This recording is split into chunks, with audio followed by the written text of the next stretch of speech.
Okay, here we go. Hello and welcome again to this Spooky2 seminar. It's going to be all about killing parasites with Spooky2 Rife technology.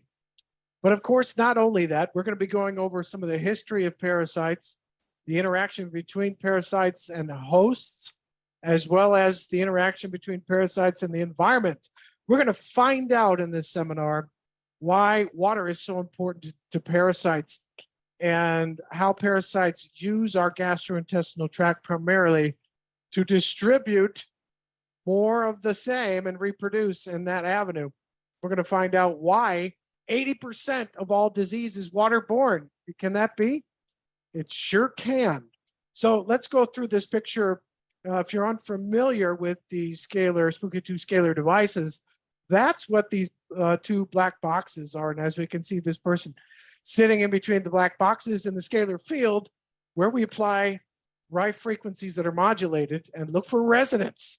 So what is resonance? It might be a good time to give my old resonant bit, right? If you were to hit a 532 hertz note, I see this glass would resonate and shatter, but any other frequency, it surely wouldn't, right? So the idea here is that frequencies are extremely specific. And there's no such thing as a parasite that can't be killed by a frequency. It just doesn't exist. So we have separate frequencies for cysts, larvae, and for the adult parasites. And what do we use to kill those parasites? We use plasma technology primarily. Remember, plasma is really the sledgehammer of Rife technology. There's no more powerful Rife technology than the plasma. You put that plasma wand near a parasite within 6 inches and you're going to absolutely disintegrate. I've been killing parasites in people, my clients, for over 6 years. It's the easiest and best thing I do for them. So let's jump into it. We're going to be going through all about scans and reverse lookup, how to identify a parasite, and then how to go about killing it. Okay, I'll try to talk slower because I realize many people are not native English speakers like yours truly. So let us begin. Now we're going to look at performing a biofeedback scan. So what equipment do you need? Hurry up, tell us fast. How do we do it? How do we heal it? I'm getting on to all of that. Okay, so you have to be patient. Okay, everything happens eventually, right? So this is the equipment you have to have. You have most people have a laptop these days, right? Or have access to one. You plug in your generator X into the laptop and your TENS pads come right out of the Spooky2 generator X. And you put these pads on one side of the abdomen and the other. Okay, that's how you do it. Okay, that's how you do it. So what else happens? You run your scan and then run your treatment from the scan. If you're doing hunt and kill and then repeat, chances are you'll kill parasites. But also there's another way I'm going to show you in just a minute. Okay, general scan, you're putting pads one side of the abdomen, then the other. You're running your scan with the pads going through 41,000 to 1.8 million hertz. Chances are that your parasites are within those frequencies and you're going to pick up the resonant frequency. You're going to then allow those frequencies to be reapplied in a treatment, which happens automatically if you're running hunt and kill to kill the parasite. Okay, but also there's another way. We'll talk about that. So you're placing pads here on one side of the shoulder and the other. Maybe you've got, other things going on, upper respiratory infection. Maybe you've got anything going around with the throat. Then you would run it on one side of the shoulder and then the other, all right? Okay, some caution here, where to place the pads. Don't stick the Spooky2 TENS pads above the neck and the heart area, over the heart area. Okay, fair enough, we can do that. When doing a generator X scan, it is not recommended to attach the TENS pads to the right hand and left foot.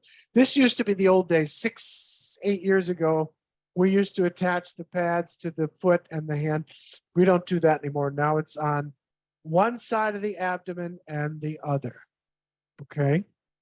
And if you have a parasite on the skin, such as a hookworm, or you can identify a parasite in the skin, okay, so or schistosoma or whatever, You can place pads on one side of the parasite and the other right next to it, and then run the frequencies through those between those pads and pick up the frequency of the parasite and kill it, right? Because the more distance between the pads, the less powerful the signal. All right, because it's being absorbed by the body, right? That makes sense. Okay, the closer the better. Okay, so generator X biofeedback scan presets, easy to do, right? It's too easy. I will open up the program later. I will show you what buttons to press, and I will show you how to do in a shell empty preset. It's extremely easy. The steps: first off, select a biofeedback scan in the preset, go to Control tab, overwrite the generator, click the scan, start scanning, save the result to run the result with the killing preset, or simply use the hunt and kill like I do. Start the scan, go into the kill. No problem. That's all you have to do, right? It's too easy. Too easy. All right, let's get going. Generator X, where to place the TENS pads, the notes. Okay, Generator X or GX Pro can only be used together with the software when doing a biofeedback scan. So you can't use the Generator X to do a biofeedback scan on its own. You have to have the program and you have to have the laptop. Although there are two Generator X's, two generators on the GX or the GX Pro, only one generator can run a biofeedback scan at a time.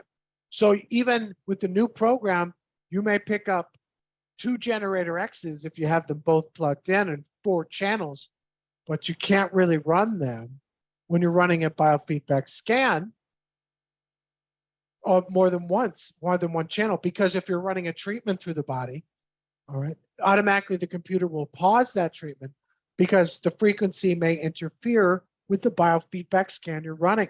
So say, for instance, you're running 41,000 to 1.8 million hertz, and you're putting in frequencies as a treatment with some other device, obviously it's going to interfere with the scan. So when you're running a biofeedback scan, you don't run a treatment at the same time. That's a no-no. So things are becoming more complicated, but at the same time, we're getting the opportunities to do more work in a single sitting. What does that mean? It means that you type A's, me as well, will get a chance to do more work faster, stronger, able to leap tall building. Okay, you get the idea. So when running a GX or GX Pro, other programs should be stopped so that the scan results will not be affected. All right. Okay, here's something that I figured out. Let's say I go to a 2-hour trip down to the beach with the missus, right? I run a biofeedback scan, all right? I pick up, I don't know, let's say a parasite in my gut. Let's say I ate at a restaurant, they had water, it was unfiltered. I said, God, I'm thirsty. The heck with it. I scull the water back. I get an amoeba parasite. I'm starting to feel a little funny in the intestine, right? All right. And so I run a scan, identify amoeba. What do? I'm supposed to go down to the beach this morning. Am I going to cancel my trip? No. I'll tell you what you can do is you plug in a DC to AC converter. It plugs into the cigarette lighter. It's got little outlets, right? It's not too hard to figure out. Then you plug your Generator X into the generator and power it up. Attach the pads, treat on the road while you're on the way to the beach. Kill the parasite. I arrive at the beach, parasite free and ready to party. All right? Makes sense? Isn't that fun? Yeah, it is. You bet it is. Okay, load programs into the Generator X. So how do you do that? Okay, so here's this. If you go to this should be the control tab, you hit load GX right there. You can't miss that if you look at it to the right of the program page. You press that, or you press it when you have a program loaded in to the control page. That's easy to do. Shell empty preset, load the program in the parasite, the killer program into the program page, overwrite your generator, bring those programs into the control tab, hit your load GX, right? And what happens? This shows up. Bing! That shows up. Then if you have a program that's loaded in there, okay, You can just hit the empty space and it's automatically loaded into the generator X so that you could separate it from the computer, take the generator X on the road and use it while you're in your car. How many of us spend hours and hours stuck in traffic? Why not do a quick treatment, right? Or what I do sometimes is I load energy frequencies. So then I can run them while I'm on the road and keep myself awake. How about that? As one of my clients said, write your own prescription. They're right. Absolutely. Absolutely. Okay, so that's the standard Rife scan. I told you where to pick the pads, told you how to set up the scan, run the hunt and kill, do your treatment, take the treatment on the road. What else? My go-to scan is always the Rife Scalar equipment. I showed you what the Rife boxes were and so on. So there you go. Okay, so Spooky2 Scalar combines the discoveries of Royal Rife. We all know who he is. I've done a podcast and I've done a separate seminar on that. It was loads of fun. Royal Rife found that pathogens respond to a particular frequency, right? Remember the glass, 532 hertz, breaks, right? Well, looking under the microscope, we figured out that all parasites and bacteria have a frequency which can disintegrate them, which can destroy them, right? But only Spooky2 can modulate the original Rife frequencies, apply them through the scalar field, and it's the most advanced Rife machine in the world, all right? And the best parasite identifier and parasite killer. That was my emphasis right there, okay? So there's our fearless leader, John White, okay? So he's tuning the Spooky2 Scalar device. It's very easy to do. Turn it on, turn the knob, the light lights up red, and you connect all your wires. Sit in between the two boxes, press the scan button. After the scan, hunt and kill directly into the treatment, analyze the treatment results by using the reverse lookup, and ta-da, there it is. Okay, so that's it. So you sit in between the transmitter and the receiver, the two black boxes. There's a wire connecting the two. Two wires come out of the transmitter into the generator X. The generator X is hooked up into the laptop with a printer cable, and das it. Das it, baby. Das it. So I mentioned the plasma device. What is this Spooky2 Central? You know, this looks like an amplifier that I used to use as a musician years ago when hooking up a mixer amp. They were big, heavy, bulky devices. Now they're light and easy to carry around, like this device. So this is an amplifier. So when we plug our XM generator or generator X into the Spooky2 Central and we program it with a parasite killing program, and we hook up our ultrasonic device and our PMF coil, which transfers 100 frequencies, opening and closing the cell membrane so we can get that frequency in and out of the tissues really quickly. The ultrasonic device basically is a octave of the main frequency of the plasma device, all right? And so they work very well together. Octaves going through the whole body, plasma most intense around 6 inches away from the plasma device, okay? And so the plasma device applies Royal Rife's original frequencies directly without a carrier frequency. This method was originally used by Royal Rife to save 16 patients back in 1934. Now, during that time, if you remember, all this information hit the major newspapers, including the newspapers of San Diego, where Royal Rife did his work. So the Spooky2 Central has a plasma tube, ultrasonic device, which is this microphone looking thing here, PMF coil, and the contact. The contact frequency running directly out of the Spooky2 Central is 100 hertz. 100 hertz, okay? That opens and closes membranes to allow your main frequencies to penetrate the cells. The hardware included are what you see here. The main power unit, right? Power supply, phantom, Phanatron plasma tube, Phanatron tube cover, etc. XM generator, filter cables, TENS pads, ultrasonic transmitter, the BNC cable, the PMF coil, which is very good, by the way, for healing bones, right? Test pen, ultrasonic device, PMF contact. That's all that stuff you see in the kit, all right? That's it. Okay, Spooky2 plasma tubes. There's the Phenotron and the straight tube. All right, there are two types. This one tends to cover more of the body, right? Long tube down this way, right? Or long this way along the intestine, fits just right. Meanwhile, the Phenotron tube, I just bought a new one, is more dedicated to a smaller area, more powerful, right? That should make sense.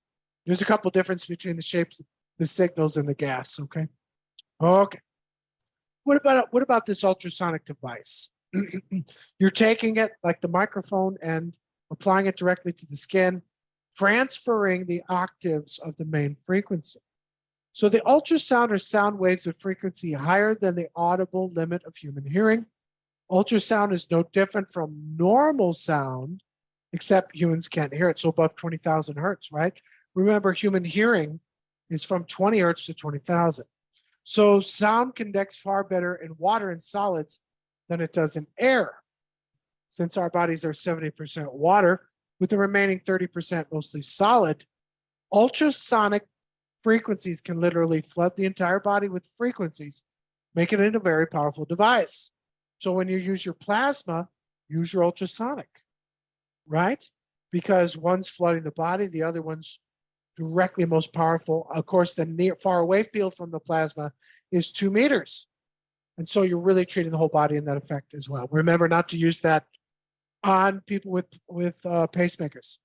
Okay, but the Scalar you can, right? So I've been using that all of my clients that have pacemakers, I've been using the Scalar on them now, and they're thrilled.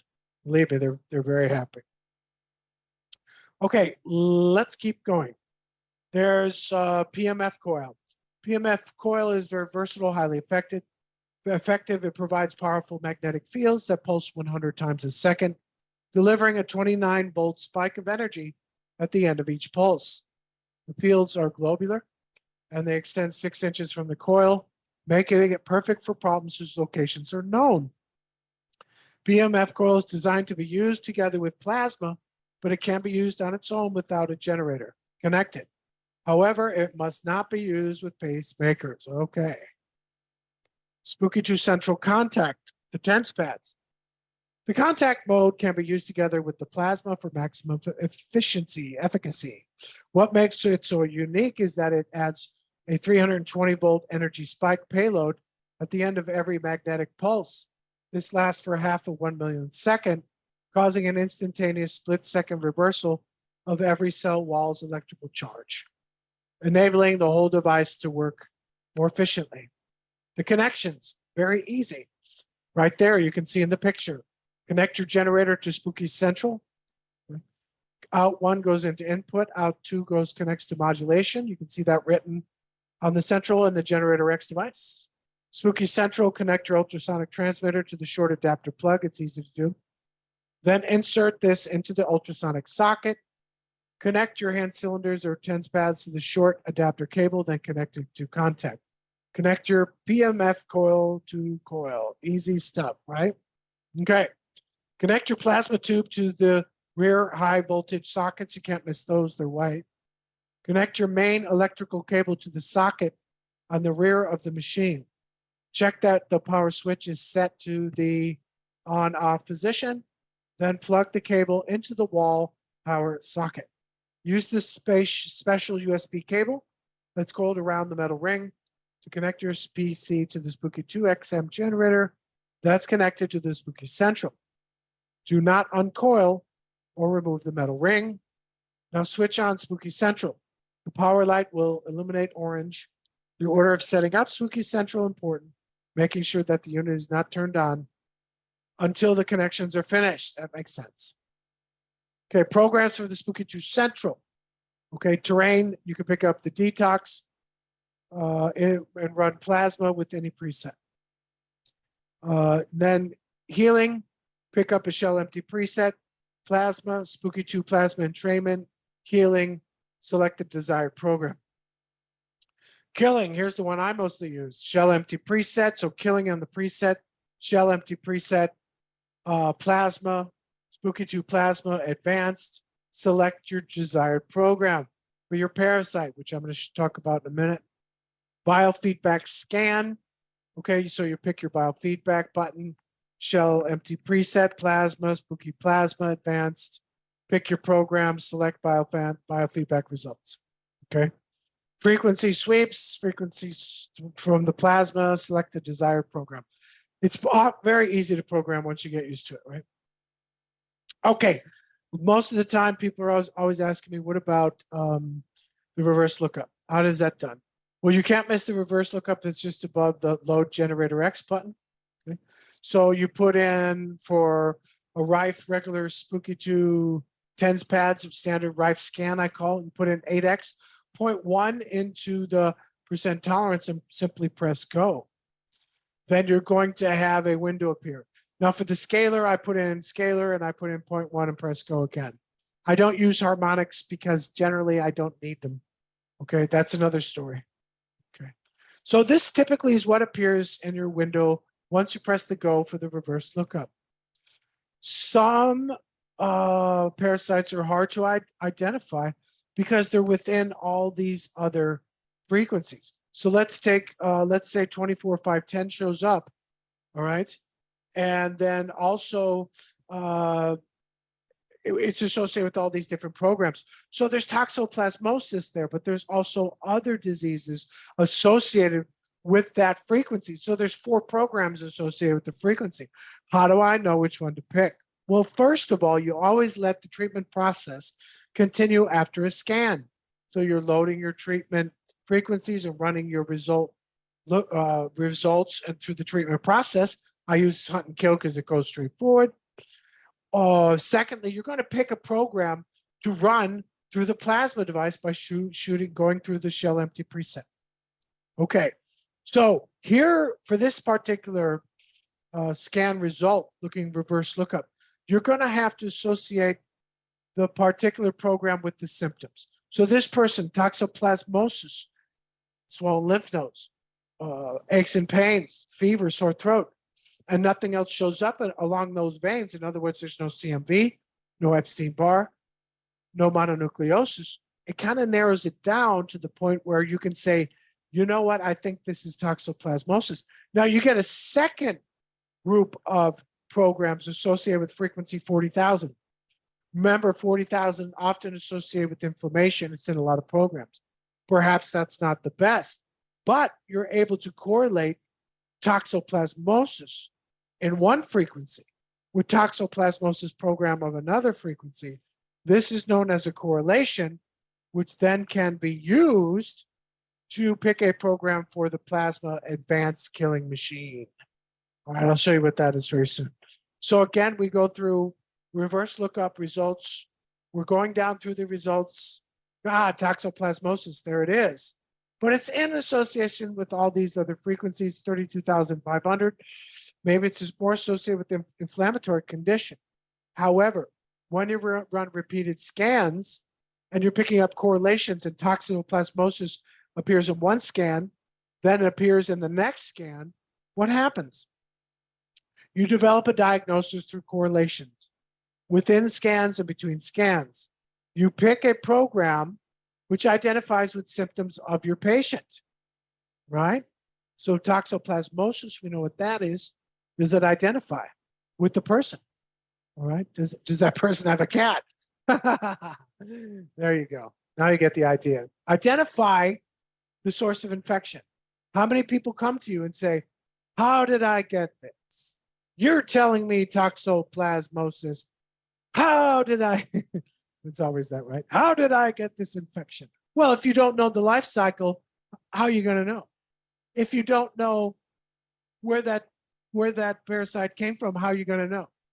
So I get a person who leaves a comment that says, well, I can't look at this on the internet.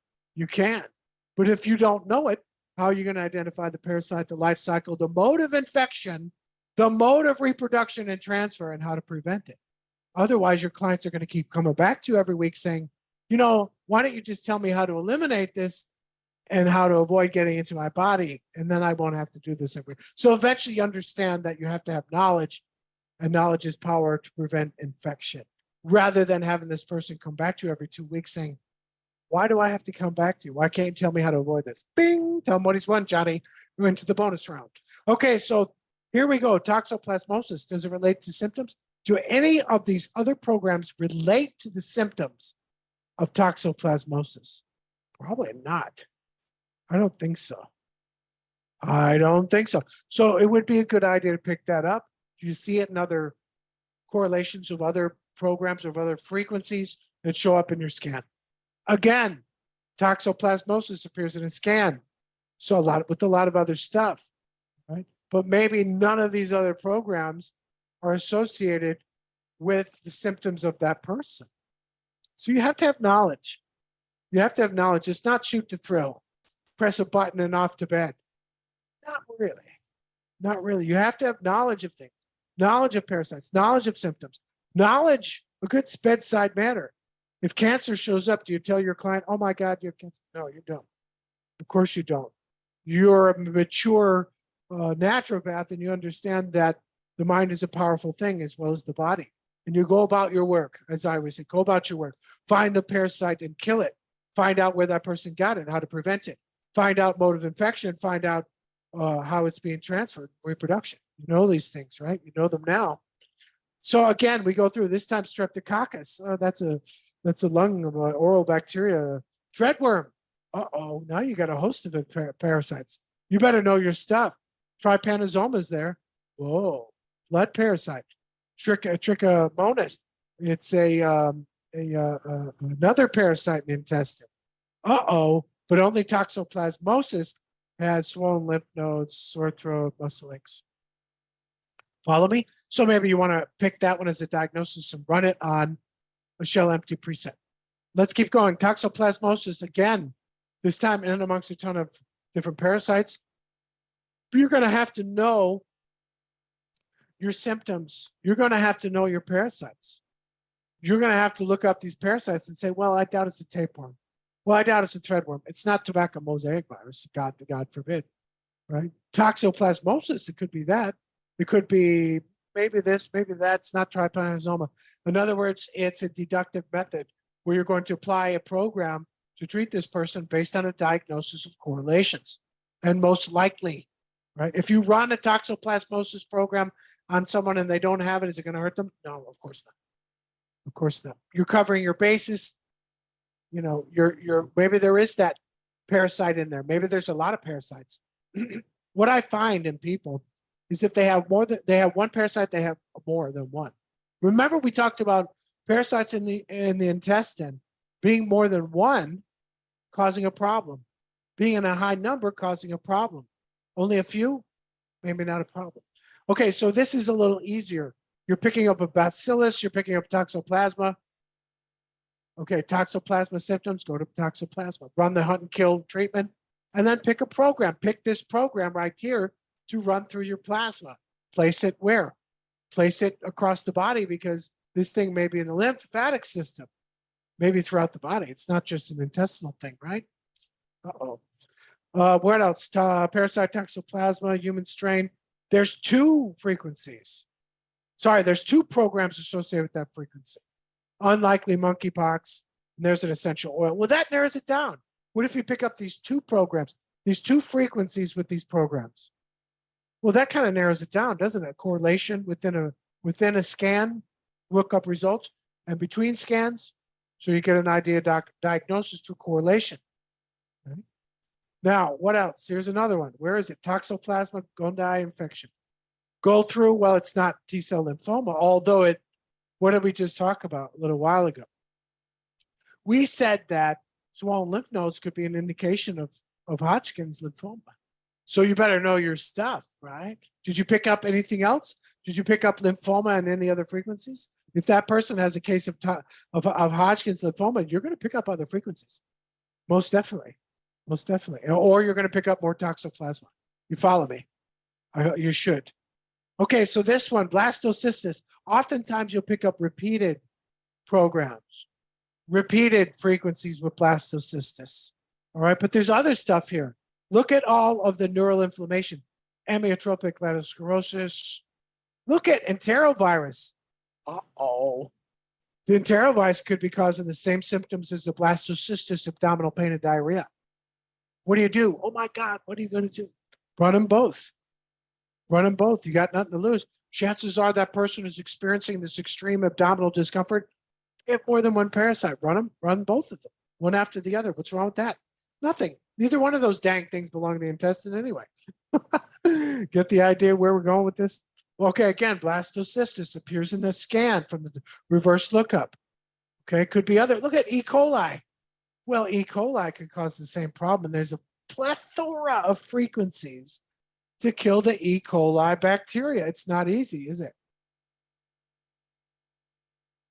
Well, E. coli can be a natural part of the intestinal flora, but it also can cause an infection. Believe me, I've seen it. It's not pretty. So maybe you want to kill both of those things, right? It could be, but what shows up in multiple scans? What's correlated between and within scans? That's your go-to diagnosis. Even though these two programs can fit the bill with the symptom, right? Makes sense. Again, where are we at? Blastocystis. It doesn't fit in any of this other stuff. Certainly not Barrett's esophagus, right? Potentially a bacterial infection? Maybe. But when you get the idea of other clients coming to you with blastocystis, it goes through in waves in the environment and in the water, right? So more than one person's going to come to you with that. Here you go. That's easier to identify. Blastocystis in and amongst these other two programs that aren't related. There's correlations. A lot of time, programs will share frequencies that are so close, it's really the same frequency, isn't it? When in terms of treating somebody, it is, right? Okay, what about Ascaris? I pick up Ascaris. We just talked about the worm, didn't we? So now we're relating a real parasite, a parasite that I find in people in Panama, a parasite that I've shown you infection routes, a parasite I talked about in how many people die a year and how many people are infected, right? Okay. So that's why we do that. So we have Ascaris in multiple stages coming up as a single frequency identifier. Well, bing, bing, bing, bing, bing. The bells are going off, and so you run the entire program associated with that frequency through the plasma. Why not? That person has it as a single. Does it fit the symptoms of the Ascaris, of the roundworm? It should. If it does, then run the plasma. Kill the parasite, right? The person, the next day you're contacting this person. Do you feel better? Are you relieved of your symptoms? Yes or no? Were we right? Chances are a single frequency identifier that fits the symptoms of the person you're treating. Bing, tell him what he's won, Johnny. Okay, what about the rest of Ascaris larva you're picking up? If you pick up both of these in the same scan, right, two different frequencies associated with the same parasite, well then the gig is up, right? You know what you're doing. You go after the programs for that, and you load them into the plasma. Can you use the pads? Yeah. Yeah, absolutely. You can use the pads and go about it in that way. That's perfectly acceptable. It's perfectly acceptable. All right. Okay, let's keep going here. What else? Here's a bit of a doozy. This shows up in your reverse lookups. What do you do? Well, let's have a look. Once you do this for 6 years, it becomes second nature, and you kind of look at it like the guy who looks at the Matrix in the Matrix movie. Whew. Right? It means something. Whew, quick. Or the guy who speed reads a book. You know, did he start out that way? No, but he can go up. Oh, yeah, okay. Got it? Now look at Candida. Candida causes a whole bunch of junk. You know, it causes intestinal inflammation, gas, bloating, diarrhea, sometimes constipation. If a person's eating too much sugar or they have heavy metals, chances are you're going to pick up the Candida parasite, right? Okay, but what else? I'm picking up gastrointestinal tract inflammation. Oh, okay. But also the Ascaris parasite. These two go together. The rest of this stuff. Now, this could be Candida overload. You run it in remote, or it could be the Ascaris parasite. Maybe you want to run both. You'll never get rid of all the Candida in the human body. It'll keep coming back. It's part of the intestinal flora. So yeah, if your Ascaris parasite fits the symptoms, run the Ascaris program. You got nothing to lose. Okay, moving on to hookworm. Okay, hookworm. Let me get a drink here as I'm talking for an hour and a half. What about this hookworm? Now that's easier to identify. If this shows up as a single frequency identifier, well, look, does it fit the symptoms of the person you're treating? If it does, then go right to plasma and blast that thing. Run your treatment through your scan and go right to plasma, right? Right to plasma. Okay, again, continuing forward, let's move on to schistosomiasis, which is a big mouthful, right? Schistosomiasis, schistosoma, intestinal. We pick it up, but there's some other things here. There's another parasite, Borrelia bacteria associated with Lyme disease. Detox in case of heavy metals. Can that cause that? Depends, right? Secondary onychomycosis, onychomycosis. It's a mouthful and it's pretty late at night. Okay, trichophyton, et cetera, You have to identify the symptoms of each one of these parasites to make a correct identification. So that schistosoma shows up with these other things. You have to identify the symptoms associated with that schistoma. Again, we showed this shows up in a reverse lookup. What do? Well, there's a whole slew. Here's a lung parasite, right? There we go. Schistosoma. But it's associated with all this other stuff. There's another schistosoma. Wait, the schistosoma here and 2 programs associated with the same frequency. But there's a Giardia parasite in the intestine. Associate the symptoms with the options. Make your choice. Okay, this time schistosoma appears with lactobacillus, can cause overload, cause problems in the intestine, even though it's normally okay, right? There you go, right? Okay, so interpreting the scan summary on the reverse lookup. How does that happen? Match the programs from reverse lookup to symptoms. I think I said that enough. Correlate programs within and between reverse lookup results from the reverse lookup, right from your scan. Use a plasma device and place the plasma, bing, bing, bing, bing, bing, bing, near the infection site using programs associated with the lookup results. I think I stated that well and enough, how to do that. Although parasites may be killed, as evidenced by absence of parasites and repeated scans, the healing of intestines may take months to years to have normality. Now, you wouldn't know this unless you've been treating parasites for years, as I have. You may get a patient coming back to you saying, well, let me tell you something, Mr. Scientist. I still have intestinal inflammation. I still have diarrhea. So you tell me why I have that. What's going on? The truth is, you have to tell them that the parasite is very likely an intense parasitic infections. The intestinal lining of the intestine, the lining of the intestine, gets damaged to the point where it takes months to heal. Think about that. What are you going to do?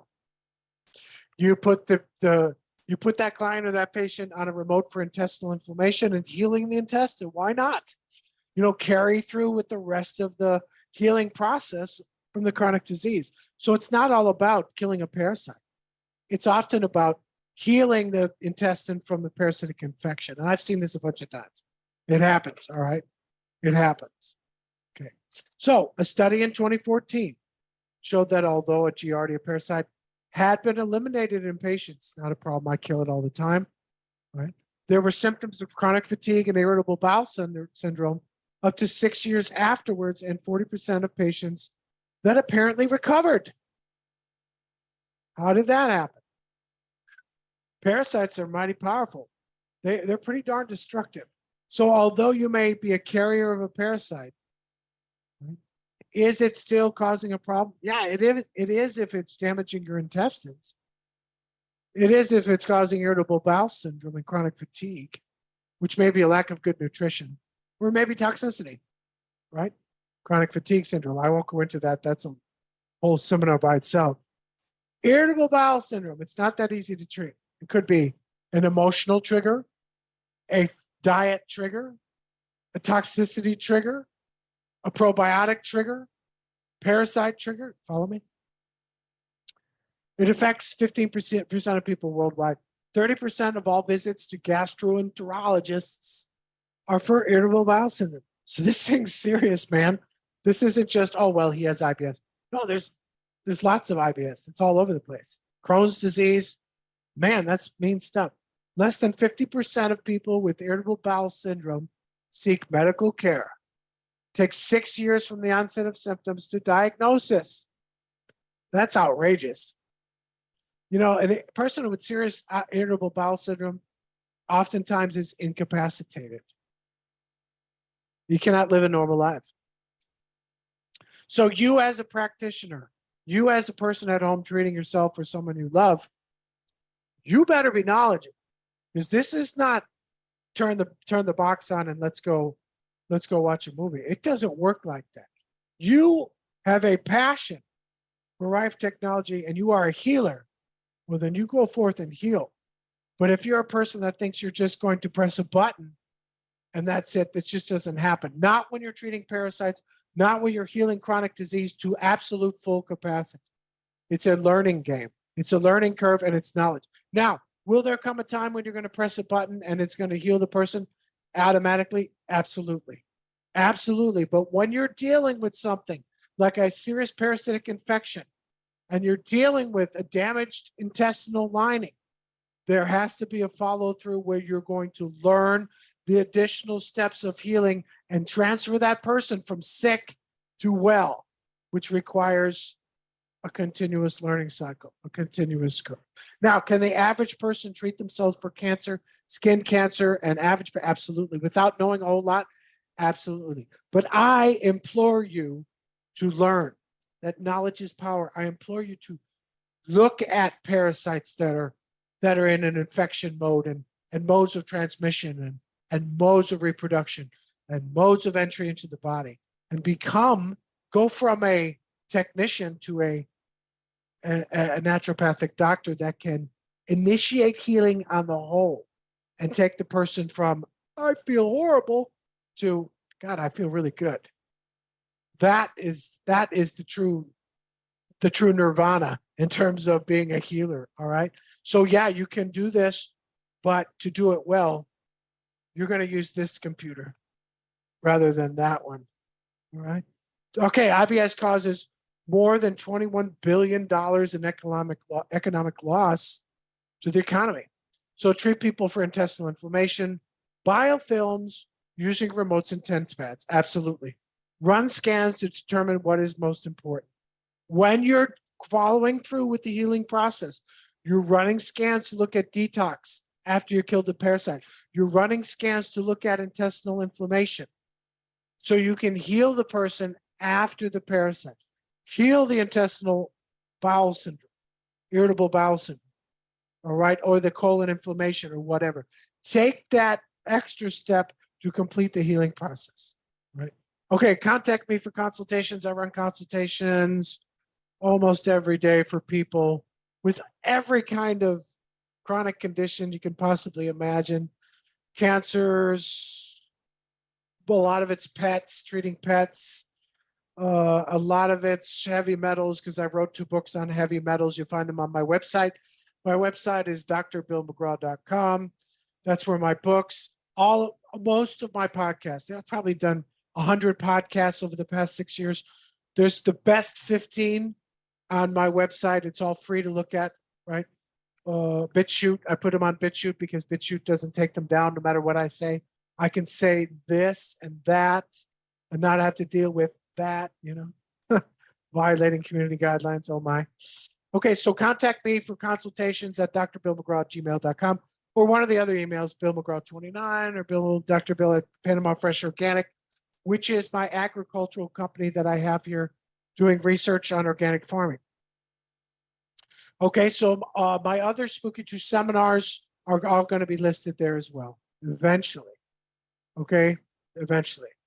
So let's see, what else? Software training courses, hardware training courses, website, 5,000 collected Q&As. Use all your resources. Website where people can search for program suggestions, spooky2reviews.com. All right. Okay. The next seminar in February, we're going to be looking at fixing insomnia issues. Now, there's 100 things I can choose from. Why did I pick this? Because when I look at chartable.com, which is looking at the #1 podcasts in the United States and other countries, I often see in the top 10 insomnia and sleep podcasts. Why? Because people have serious problems with insomnia. And insomnia goes way beyond using a remote and putting in relaxation and sleeping frequencies, which is what I do all the time to help people.